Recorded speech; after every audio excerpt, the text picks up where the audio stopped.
Hello दोस्तों, कैसे हैं आप लोग। आई होप कुशल मंगल से होंगे। और अभी अभी बस हम लोग स्टेशन पहुंच रहे हैं। रात हो चुकी है। पिछले वीडियो में आप लोगों ने देखा होगा कि हम घर से निकले थे, तो बस उसके बाद कुछ ब्लॉग नहीं बना। अभी सुबह हो गई है और जहां जहां मुझे गंगा मैया दिख रही हैं आप लोग को भी दर्शन में करा रही हूँ।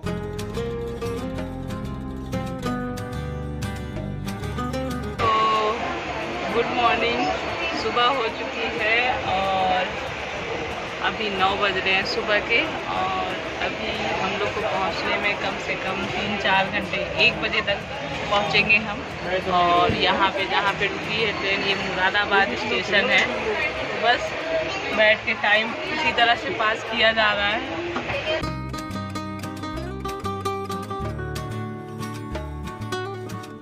तो रास्ते में कम से कम 3 जगह गंगा मैया के दर्शन हुए जब से घर से मैं निकली थी। और मैंने खुद भी किया दर्शन, आप लोगों को भी कराया।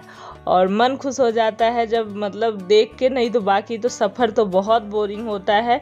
इतना लंबा सफ़र काटना मुश्किल हो जाता है, लगता है कब पहुँचे घर।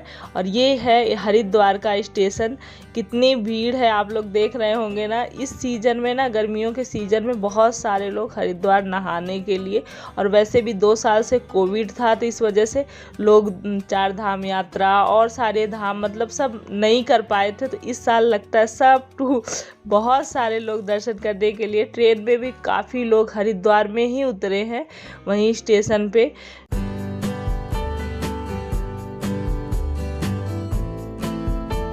तो अब हरिद्वार से क्रॉस हुई है और अभी कम से कम 1-1.5 घंटे लगेंगे। और इतनी बुरी हालत है, मेरी तबीयत ही ऐसे लग रहा है डाउन हो गई है। पानी पी पी के किसी तरह से सफ़र कट रहा है। लग रहा है कितनी जल्दी पहुँचे हम लोग। और जब मैं मायके में थी तभी से मेरे पेट में थोड़ा सा मतलब प्रॉब्लम आई थी। तो रास्ते में कुछ खाने पीने की ज़्यादा हिम्मत भी नहीं पड़ रही थी। फिर बिस्किट वगैरह, चिप्स वगैरह थे, पर मैंने फिर जब प्यास लगी, जब थोड़ा सा पेट में भूख लगी, तो बस बिस्किट खाए और बच्चों को भी खिलाए। और ज़्यादा मैंने कहा उल्टा सीधा नहीं खरीद के खिलाऊंगी, नहीं तो दिक्कत हो जाएगी। और हरिद्वार जब हम क्रॉस करते हैं ना, तो ये गुफा पड़ती है और काफ़ी देर, मतलब काफ़ी क्या, कुछ देर तक उसके अंदर ट्रेन रहती है। और एकदम अंधेरा रात जैसा हो जाता है सीन। और बहुत तेज से लोग चिल्लाते हैं, एकदम शोर सा मच जाता है। लाइट जला, हम तो पहले से ही पता रहता है तो लाइट जला लेते हैं ताकि ट्रेन में बिल्कुल भी अंधेरा ना हो। और 2 बार पड़ती है तो निकलती है, एक बार फिर उजाला होता है और फिर दोबारा उसके अंदर घुसती है तो फिर से अंधेरा हो जाता है। और बच्चे इसको एंजॉय करते हैं।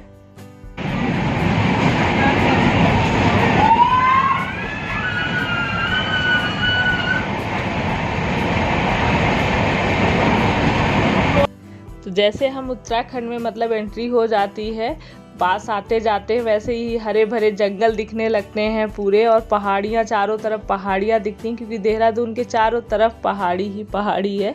और अच्छा लगता है इसमें। काफ़ी मतलब जानवर वगैरह भी रहते हैं, कई बार हाथी वगैरह रास्ते में दिखते हैं। और इसी के अंदर ऐसे पानी वगैरह सब जाता रहता है। अच्छा लगता है ये नज़ारा, मुझे देख के बहुत अच्छा लगता है। इसके पहले वाला तो उतना अच्छा नहीं लगता, जब हम पहुँचने वाले होते हैं। तो इसीलिए मैं आप लोग को भी दिखा रही हूँ कि इस नज़ारे का आप लोग भी लुत्फ उठाइए।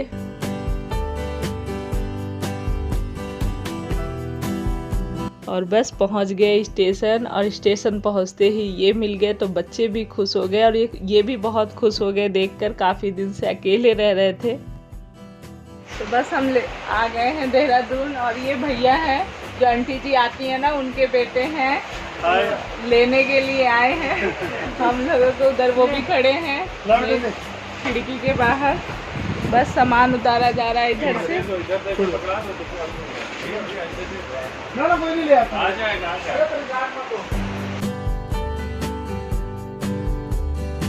तो लंबा सफ़र करके किसी की भी हालत बुरी हो जाती है, और मेरी भी हो गई है। और मेरी बिंदी गिर गई थी तो मैंने उठाकर माथे में लगा ली, क्योंकि सूट पे तो एक बार चल भी जाता है, साड़ी पे बिल्कुल नहीं अच्छा लगता। बिंदी के बिना मुझे नहीं अच्छा लगता, तो मैंने कहा बिंदी लगा लेती हूँ।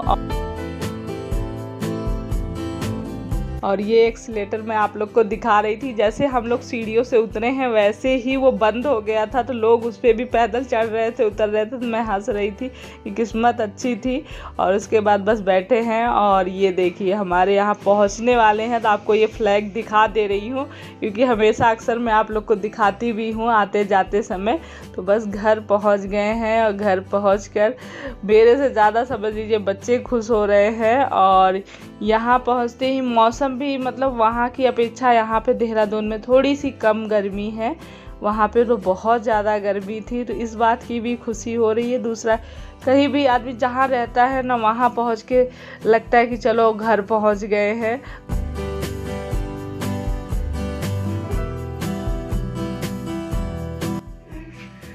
तो पहुँच गए हम, फाइनली घर पहुँच गए।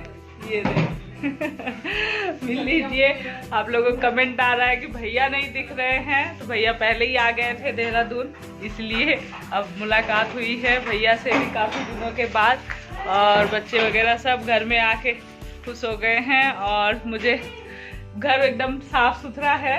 मुझे आने के बाद जो मेहनत करनी पड़ती वो कम करनी पड़ेगी। काफ़ी हद तक साफ रखा है इन्होंने। और ये देखो, ये अपना पौधा देख रही हैं।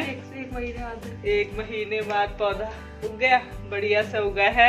इसमें अच्छी ग्रोथ हुई है। सब अपना भाई घर जब इतने दिन बाद आते हैं तो होता ही है, हर चीजें अपनी चेकिंग चल रही। दीपू की वॉशरूम में गई हैं, तो बस सब लोग लगे हैं। अब चलते हैं, देखते हैं कुछ खाना पीना, क्योंकि घड़ी में जानते हैं 3:30 बज गए हैं। ट्रेन लेट हो गई, इसकी वजह से हम इतनी लेट नहीं और जल्दी आ जाते, तो तब भी काफ़ी लेट हो गया है। तो खाना अब होगा। सुबह का हम लोग नाश्ता किए थे, वही चिप्स और बिस्किट वगैरह रास्ते में थोड़ा बहुत खाते रहे हैं, लेकिन अब खाना खाएंगे क्योंकि सफ़र में। हाँ, पानी पी लें पहले। तो बस खाने में लग गए हैं और खाना इन्होंने बना रखा था और रोटियां भी ये बस सेकने जा रहे थे। आटा गूंद के रखा हुआ था। वैसे भी फौजी आदमी को सब कुछ आता है। और इन्होंने कुछ, एक तो रात की सब्जी थी वो गरम करी, फ्रिज में रखी हुई थी, और दूसरी तो सब्जी बनाई थी इन्होंने। तो दाल चावल रोटी सब्जी ये खाने में मैंने पहले तो नहाया है, क्योंकि सफ़र करके आने के बाद मन थोड़ा सा ऐसा होता है, तो नहा के फिर बस मैंने कहा चलो अब खाना निकालते हैं गरम गरम। घर के खाने की बात ही कुछ और होती है। और रास्ते में भी पूड़ियाँ वगैरह खा के मन ही नहीं कर रहा था, तो बस दाल चावल रोटी सब्जी, दाल भी इन्होंने बहुत अच्छी बनाई थी। खाना निकाल लिया है और ये देखिए ये बनाया था इन्होंने, और पूड़ियाँ बची थी रास्ते की, ये खाएंगे। मैं तो रोटी खाऊंगी, ये कह रहे थे मैं पूड़ी खा लूँगा। सही है, वो खराब नहीं। और ये घी देख रहे हैं कलर, ये इनके गरम आते। मैं जाते वक्त मक्खन निकाली थी, फिर ऐसा हो गया मैं चली गई, मक्खन फ्रीज में रखा हुआ था, तो ये जब आए हैं तो उसको गरम कर रहे थे। और गरम करे हैं, इतना ज्यादा गरम कर दिए हैं कि वो लाल हो गया है। लाल हो गया। कह रहे खाने में बेकार नहीं आएगा, खाने में अच्छा है। तो बस हम लोग खाना खाने जा रहे हैं, आ जाइए आप लोग भी। मेरा सबकी थाली निकल चुकी, सबको दे दिया है, बस अपनी निकाल रही हूँ। मेरा नंबर है अब।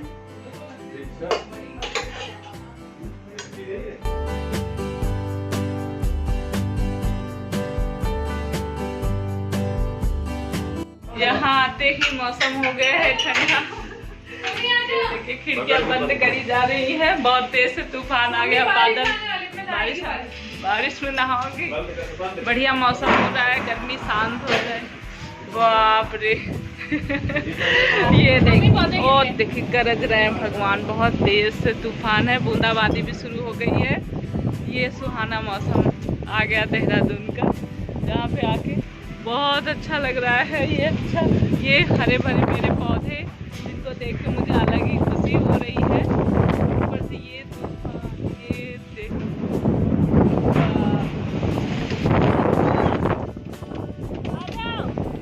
पौधे गिरे जा रहे हैं। और मैं आपको पौधों से बाद में मिलाऊंगी। पौधे बहुत सुंदर हो रहे हैं, बहुत सारे फूल खिले हैं। अरे बाप रे।